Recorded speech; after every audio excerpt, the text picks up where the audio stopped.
السلام علیکم ناظرین، آپ دیکھ رہے ہیں جیو لاوا نیوز اور میں ہوں آپ کی ہوسٹ آمنہ ملک۔ ایک نظر ڈالتے ہیں آج کی نیوز پر۔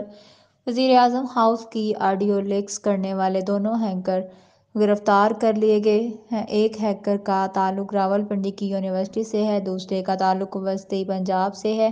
دونوں ہیکر کو ایک خفیہ ایجنسی نے گرفتار کیا ہے۔ ایجنسی ہیڈ نے ہیکر کی گرفتاری سے متعلق وزیر اعظم شہباز شریف کو بھی آگاہ کر دیا ہے۔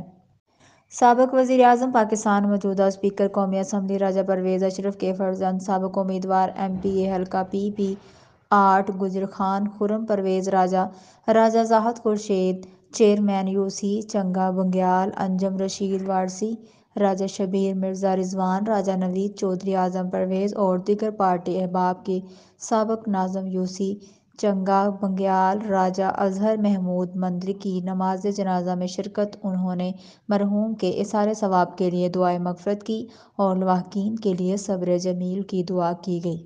چیئرمین پاکستان تحریک انصاف عمران خان کا راولپنڈی تقریب حلف برداری میں پہنچنے پر شاندار استقبال کیا گیا۔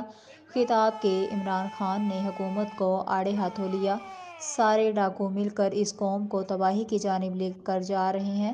یہ چاہتے ہیں قوم انہیں تسلیم کر لے، مگر قوم فیصلہ کر چکی، وہ کسی صورت انہیں قبول نہیں کرے گی۔ انہوں نے مزید کہا کہ موبائل فونز ٹیپ ہو رہے ہیں، میڈیا پر پابندیاں لگ رہی ہیں، سوشل میڈیا ورکرز کو نشانہ بنایا جا رہا ہے، صرف اس لیے کہ ہم ان چوروں کو قبول کر لیں۔ سن لو، یہ قوم انہیں کبھی قبول نہیں کرے گی۔ انہوں نے اپنے ورکرز سے حلف بھی لیا۔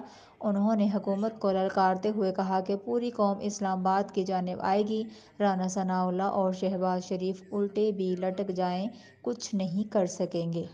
پاکستان مسلم لیگ نون کے قائد نواز شریف سے علیم خان اور اون چودھری نے ملاقات کی ہے، جس میں اہم امور پر تبادلہ خیال کیا گیا۔ ذرائع کا کہنا ہے کہ لندن میں ہونے والی اس ملاقات میں مسلم لیگ نون کی نائب صدر مریم نواز بھی شریک تھیں۔ ذرائع کے مطابق سیاسی رہنماؤں کی اس ملاقات میں پنجاب حکومت کے حوالے سے بات چیت کی۔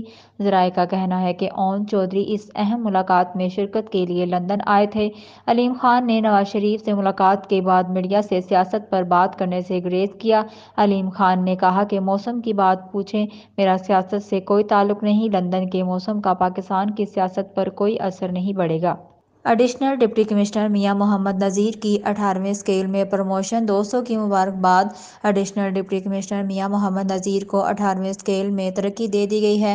اسکیل میں ترقی ملنے پر Zulfiqar Ahmed additional deputy commissioner, Attock Ahmed Ayaz سابقہ اسسٹنٹ کمشنر لاوا، مظہر اقبال سابقہ additional deputy commissioner Sheikhupura, Bilawal Ali Hanjra سابقہ assistant commissioner Lawa, Bilal bin Hafeez assistant commissioner Chiniot, Malik Arshad Kot Gulla, Imtiaz Ahmad لاوا، سلیم طاہر لاوا، ملک حفیظ اللہ اعوان نے مبارکباد دی۔ واضح رہے کہ میاں محمد نذیر لاوا میں بطور اے سی خدمات دی ہے اور آج بھی لاوا کی عوام ان کی خدمات کو خراج تحسین پیش کرتی ہے۔